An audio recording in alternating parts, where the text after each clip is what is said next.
Hi all నమస్తే. నేను మీ శ్రీజ. అసలు గ్రహణం ఉంది అని చాలామంది టెన్షన్ పడుతూ ఉంటారు. అమ్మో! గ్రహణం వస్తుంది చాలా ఇబ్బందిగా అనిపించి కొంచెం టెన్షన్ పడుతూ ఉంటారు. అసలు దాని గురించి మనతో పాటు సురేష్ గారు ఉన్నారు. అడిగి తెలుసుకుందాం. నమస్తే సురేష్ గారు. నమస్కారం అండి శ్రీజ గారు. ఇప్పుడు సెప్టెంబర్ 18ని గ్రహణం ఉందంటున్నారు సార్. అసలు ఆ గ్రహణానికి ఎవరికి ఫేవరబుల్ అంటారు? ఎవరికి అన్‌ఫేవరబుల్ అంటారు? మీరు అడిగిన క్వెషన్ చాలా బెస్ట్ ఆఫ్ బెస్ట్ క్వెషన్ అని చెప్పుకోవాలి. ఈ ప్రస్తుతం ఉన్న టైంలో మన సోషల్ మీడియాలో, యూట్యూబుల్లో రకరకాల థంబ్‌నెయిల్స్ భయం గొలిపే విధంగా రకరకాలైన హైప్ ఇచ్చుకుంటూ వెళ్ళిపోతూ ఉన్నారు. చాలామంది నాకు మెసేజ్‌లు పెడుతున్నారు. నాకున్న తెలిసిన వాళ్ళు ఏంటండి ఇలా చెప్తున్నారు నిజమేనా అని చెప్పేసి. దీని గురించి మనం డీటెయిల్‌గా మాట్లాడుకుందాం. సెప్టెంబర్ 18 వచ్చేటప్పటికి చంద్రగ్రహణం ఉంది. అయితే గ్రహణం అయితే ఉంది. కాకపోతే ఈ గ్రహణం ఇండియాలో లేదు. కాబట్టి ఇండియాలో ఉన్న ఎవరైనా సరే ఈ గ్రహణాన్ని మీరు పట్టించుకునే అవసరమే లేదు. రెండోది ఏంటంటే మనకల్లా ఏం చెప్తారంటే క్షేత్రాలు అంటారు. తిరుపతి ఒక క్షేత్రం, పుణ్యక్షేత్రం. తర్వాత శ్రీకాళహస్తి, శ్రీశైలం, తర్వాత విజయవాడ కనకదుర్గమ్మ, మనకు పైకి వచ్చేటప్పటికి సింహాచలం, యాదాద్రి, బాసర ఇలాంటి ఫేమస్ అయిన మనకి ఎన్నో ప్రఖ్యాతి చెందిన పుణ్యక్షేత్రాల్లో ఉన్నాయి. నిజంగా గనక గ్రహణం అంటే ఒక సింబల్ ఏంటంటే ఆ గుడిలో ప్రోక్షణం చేసి సంప్రోక్షణ చేసి సూతకం చేసి గుడిని మూసేస్తారు. ఈసారి అలా గుళ్ళు ఎక్కడ ఏమి మూసేయట్లేదు. Very simple logic. మీకు బెస్ట్ ఇన్ఫర్మేషన్ ఎక్కడ దొరుకుతుందంటే మీకు దగ్గరలో ఉన్న దేవాలయాలకు వెళ్ళిపోతే వాళ్ళు తెలిసిన ఆథెంటిక్ ఇన్ఫర్మేషన్ వచ్చేస్తుంది. ఇంకొక ముఖ్యమైన విషయం ఏంటంటే మీరు చూస్తున్న బాగా హిస్టరీ ఉన్న క్యాలెండర్స్ తీసుకున్నారనుకోండి, మనకి ఎప్పటి నుంచి 30-40 ఏళ్ల నుంచి క్యాలెండర్ ప్రొడ్యూస్ చేసిన ఆ క్యాలెండర్స్లో కనుక చూసుకున్నా ఏ క్యాలెండర్లో కానీ ఎక్కడ కూడా ఈ సూర్యగ్రహణం గురించి కానీ లేదంటే రేపు వచ్చే చంద్రగ్రహణం గురించి ఎవరు మెన్షన్ చేయలేదు. ఈ పైత్యం వల్ల ఇదంతా ఎక్కడ వచ్చిందంటే ఈ సోషల్ మీడియాలో, యూట్యూబ్లో వీళ్ళు చేసేస్తూ ఉన్నారు. అంటే ఇప్పుడు ఈ యూట్యూబ్లో కానీ ఎందులో కానీ చూసినా ఇంకేం భయపడ అవసరం లేదంటారు. ఎక్కడ ఏమీ లేదు. ఓకే, నేను నాకు తెలిసిన ఒక ప్రముఖ జ్యోతిష్కులు ఎక్కువగా యూట్యూబ్లో ఉంటారు. ఫోన్ చేసి అడిగాను పరిచయం కొద్ది, ఏంటంటే గ్రహణం లేదు కదండి ఏంటండి మీరు అని చెప్పేసి. అబ్బా ఇది ఇండియా వాళ్ళకి కాదండి, ఈ గ్రహణం అమెరికా వాళ్ళకు ఉంది, యూరోప్లో ఉందని చెప్పేసి వాళ్ళు చెప్పింది కూడా నిజమే. ఆ కంట్రీస్లో మాత్రం గ్రహణం ఉంది, అది వాళ్ళకి అప్లై అవుతుంది. మనకు పాపులేషన్ యూస్ ఎంతమంది ఉన్నారండి మనకి ఇండియాలో? యూట్యూబ్లు కానీ చూసేవాళ్ళు 90% ఇక్కడ ఉంటారు. మనకి అవుట్ ఆఫ్ కంట్రీ ఉండేవాళ్ళు అంటే హార్డ్లీ 10%, అందులో 1%, 2% మాత్రం వాళ్ళకి అప్లై అవుతుంది. అంతే తప్ప ఎవరికి అప్లై కాదు. ఇది వాళ్ళకి మాత్రమే. కాబట్టి అడావుడు అంతా ఇక్కడ ఉంది. మనకి 90% జనాల దగ్గర అడా ఉంది. ఈ రోజు వచ్చేప్పటికి మనం ఏం చెప్పుకుంటున్నాం అంటే సెప్టెంబర్ 18 చంద్రగ్రహణము ఇండియాలో లేదు, ఇది ఎవరికి అప్లై కాదు. కొంతమంది ఒక ప్రెగ్నెంట్ లేడీ నాకు మెసేజ్ పెట్టిన టెన్షన్తో ఇలా అనుకుంటున్నారండి, నేను ఏమైనా కేర్ తీసుకోవాలని చెప్పి. అసలు గ్రహణం లేనప్పుడు ఇంక మళ్ళీ కేర్ ఉందండి. ఇది ఒకటండి. తర్వాత మనకి టైం అయితే ఈ గ్రహణం ఏం టైం వల్ల వచ్చిందంటే మార్నింగ్ 6:20 నుంచి 10:17 వరకు ఈ గ్రహణం యొక్క టైం ఉంది. ఇది మార్నింగ్ ఉంది, గుర్తుపెట్టుకోండి, ఈవినింగ్ కాదు. మనకి చంద్రగ్రహణం ఎప్పుడు ఉండాలండి? చంద్రోదయం ఈవెన్ నైట్ ఉండాలి. నైట్ ఉంటే అది చంద్రగ్రహణం అవుతుంది, డే టైం ఉంటే సూర్యగ్రహణం అవుతుంది. అందుకని చెప్పి ఈ లాజిక్ వల్ల మనకైతే గ్రహణం అయితే లేదు, ఎవరు టెన్షన్ ఏమీ పడిన అవసరం లేదు. అయితే ఇప్పుడు మనం ఉన్న కంట్రీస్లో, అమెరికా కంట్రీస్, యూరోప్ కంట్రీస్లో అయితే ఈ గ్రహణం ఉంది. వాళ్ళు ఎలాంటి నియమనిష్టలు పాటించాలి, వాళ్ళకి ఎలా ఉంటుందో మనం కొంచెం చెప్పుకుందాం. అయితే ఈసారి ఏమైందంటే ఈ చంద్రగ్రహణం తర్వాత 15 days సూర్యగ్రహణం కూడా వస్తుంది. ఓకే, జ్యోతిష శాస్త్రం ప్రకారం 2 గ్రహణాలు లేదంటే 3 గ్రహణాలు ఒకే సంవత్సరంలో వచ్చినప్పుడు దానివల్ల ఇంపాక్ట్ చాలా ఎక్కువగా ఉంటుందని మనకు చెప్పారు. అది మనం తర్వాత వీడియోలో డిస్కస్ చేసుకుందాం. బట్ అయితే అందరూ భయపడినట్టు అయితే ఏముండదు. బట్ చూస్తే కొంచెం ఎక్కువ నెగిటివ్ ఇంపాక్ట్ ఎక్కువ ఉంది, ఎందుకంటే 2 గ్రహణాలు పక్క పక్కన ఉండటం వల్ల. ఇప్పుడు మనం ఏం చేసుకుందాం అంటే ఈ టైంలో మనం కనుక చూసుకుంటే ఏ కంట్రీస్లోకి ఎక్కువగా ఉంది? ఇది మనకి పార్షియల్గా నార్త్ అమెరికాలో ఉంది, యూరోప్ కంట్రీస్లో ఉంది, ఆఫ్రికా కంట్రీస్లో ఉంది. తర్వాత మనకి మహాసముద్రం, హిందూ మహాసముద్రం అక్కడ ఎన్నో జనాలు ఉంటారు కాబట్టి డోంట్ వరీ అబౌట్ దట్ అండి. ఈ కంట్రీస్లో వాళ్ళకి మాత్రమే ఉంది. అయితే ఆ లోకల్గా అక్కడ క్యాలెండర్స్ చూసుకుని ఆ టైం జోన్ ప్రకారం అది డిసైడ్ చేసుకోవాలి. లేదంటే మనకు సపరేట్ వీడియో ఏ కంట్రీస్లో ఏ టైంకి వస్తుందో మనకు సపరేట్ చేద్దాం. అయితే ఈ కంట్రీస్లో వాళ్ళు ఏం చేయాలి? జనరల్గా మనకి గ్రహణం ఉన్నప్పుడు ఇండియాలో అయితే ఏం చేయని అవసరం లేదు, అదే ఫారిన్ కంట్రీస్లో అక్కడైతే వాళ్ళు చేయాలి. ఏం చేయాలి అనేది మనకు ఫస్ట్ క్వశ్చన్. ఏం చేయాలంటేనండి, ఇది పుణ్యకాలం అంటారండి. ఓకే, ఆ సూతకాలం మధ్య కాలాన్ని చాలా మంచి టైం అని చెప్తారు. ఏ విధంగా మంచి టైం అంటే ఎవరైతే ఆధ్యాత్మికంగా ఎదగాలనుకుంటున్నారో వాళ్ళకి మాత్రమే. కొంతమంది ఇది నమ్మరు, వాళ్ళని తీసేసేయండి. ఎవరైతే ఆధ్యాత్మికంగా ఎదగాలి, స్పిరిచువల్గా అప్లిఫ్ట్ చేసుకోవాలి, ఉన్నతంగా ఎదగాలి, మనం ప్రకృతికి కనెక్ట్ అయ్యి మన శక్తి సామర్థ్యాలు పెంచుకునే వాళ్ళకి ఇది ఒక బెస్ట్ టైం అని మనం చెప్పుకుంటాం. ఏ విధంగా బెస్ట్ అంటే మనకి మంత్రశాస్త్రంలో ఏం చెప్తారంటే ఒక్క మంత్రంలో ఎన్ని అక్షరాలు అయితే ఉన్నాయో అన్ని లక్షల జపం ఆ మంత్రాన్ని చేయాలి. ఎగ్జాంపుల్ మీరు ఓం నమః శివాయ అనుకోండి, ఇందులో ఎన్ని అక్షరాలు ఉన్నాయి అంటే 5 అక్షరాలు ఉన్నాయి. అంటే ఆ మంత్రం మనకి వంట పెట్టాలంటే, ఆ మంత్రం మనకి సిద్ధించాలంటే 5 లక్షలు మనం జపం చేయాలి. అయితే 5 లక్షలు ఒకేసారి చేయలేం కదా. రోజుకు 1000 అలా చేసుకుంటూ వెళ్ళిపోతాం. అది మనకు 5 మంత్స్ 6 మంత్స్ 7 మంత్స్ టైం పడుతుంది. అయితే ఇంత టైం చేసిన తర్వాత దానికి మనకు ప్రొసీజర్ ఉంటుంది. తర్పణాలు ఇవ్వాలి, హోమం చేయాలి, తర్వాత దానాలు చేస్తే అప్పుడు నుంచి తర్వాత కూడా మనం కొంచెం మినిమం 108 చదువుకుంటూ ఉంటే ఆ మంత్రం మనకి సిద్ధిస్తుంది అనమాట.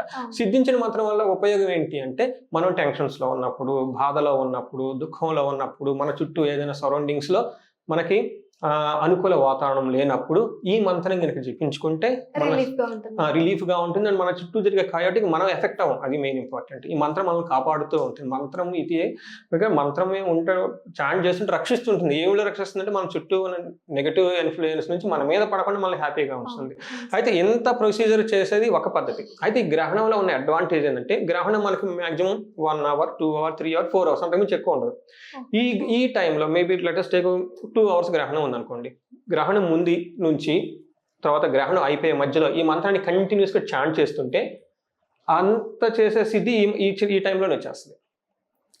అందుకని స్పిరిచువల్గా అంటే అన్ని ల్యాక్స్ సమయం మనకు చదవడం జస్ట్ టైం పెట్టుకోవడం, టైం అలారం పెట్టుకోవడం, కళ్ళు మూసుకోవడం, కూర్చోవడం, చెప్పని చేసేస్తే ఆ టయానికి ఎంత ప్రొసీజర్ చేస్తే మంత్రసిద్ధి వస్తుందో ఈ టైంలోనే మంత్రసిద్ధి వస్తుంది. అందుకని ఆధ్యాత్మికంగా ఎవరైనా కానీ ఎదగాలనుకుంటే ఇది బెస్ట్ టైం అని మనకు చెప్తూ ఉంటారు. అయితే దీనికి ముందు వాళ్ళు కొంచెం అంత మనకి పండగలాగా అంత క్లీన్ చేసుకోవటం, స్నానం చేయటం, పూజ చేయటం, జస్ట్ దానికి అన్ని చేసుకొని గ్రహణం అయ్యేటానికి రుద్రాక్షమాలు తీసుకొని చక్కగా కూర్చొని పీస్ఫుల్గా ఇష్టం వచ్చిన మంత్రం ఏదైనా ఒక మంత్రం తీసుకోవటం, కళ్ళు మూసుకోవటం, చాట్ చేసుకుంటూ వెళ్ళిపోవాలి. అయిపోయిన తర్వాత మళ్ళీ ఏం చేయాలి, మనం పూజ చేసుకొని వెంటనే స్నానం అంతా చేసి పూజ చేసేసుకొని తర్వాత మనం ఏదైనా దాన ధర్మాలు ఇష్టమైతే చేసుకోవటం, లేకుంటే లేదు మనం యాజ్ యూజువల్గా మనం డ్యాన్స్ ఈ విధంగా కనుక చేస్తే మంత్రసిద్ధి వస్తుంది. ఆ మంత్రం మనం తర్వాత కనుక వాడుకోవాలి. ఏ మంత్రాలు వేరే కంట్రీస్ లో ఉన్న వాళ్ళు కూడా ఇవన్నీ పాటించాలి. ఎస్, ఇది ప్రొసీజర్. ఒకవేళ ఇవన్నీ చేసుకోకుండా జస్ట్ గ్రహణం అయిన వెంటనే ఇంకేవి క్లీన్ చేసుకోకుండా జస్ట్ నార్మల్ గానే ఉండొచ్చు అంటారు అలాగా?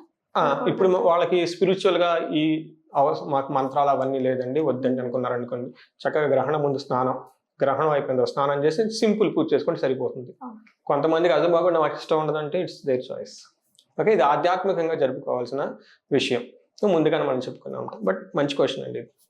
ఇందులో ఏమేమి మంత్రాలు చదవాలి అని చెప్పేసి కొందరు అడుగుతూ ఉంటారు. ఇందులో వచ్చేటప్పటికి కొన్ని నార్మల్గా ఉండే మంత్రాలు, కొన్ని బీజాక్షరాలతో కూడిన మంత్రాలు ఉంటాయి. ఇందులో నార్మల్ మంత్రాలు ఏముందంటే ఓం నమః శివాయ, లేకుంటే మృత్యుంజయ మంత్రం, తర్వాత మనకి దుర్గా మంత్రం, నవగ్రహాల మంత్రాలు, చంద్రుడికి సంబంధించిన మంత్రాలు ఇవి చేసుకున్నా కానీ చక్కగా ఉంటుంది. ఇవి కాకుండా మనకి కొన్ని మంత్రాలు చంద్రుడికి సంబంధించిన మంత్రాలు మనకి ఎక్కువగా ఉన్నాయి. చంద్రుడు మనకి దేనికి రిప్రజెంటేషన్ అంటే మనస్సుని, తల్లిని రిప్రజెంటేషన్ చేస్తాడు. మన మనసు ఎంత స్ట్రాంగ్గా యాక్టివ్గా ఉంటే మన పనులు కూడాను అంత బోల్డ్గా మనం అంటే రిస్క్ తీసుకుంటాం అనమాట. మైండ్ స్ట్రాంగ్గా ఉంది కాబట్టి.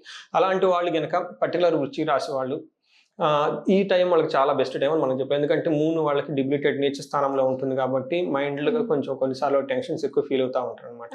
సో వీళ్ళకి కొన్ని మంత్రాలు ఉన్నాయండి. ఒక మంత్రం వచ్చేటప్పటికి ఓం ఐం క్లీం సౌమాయ నమః.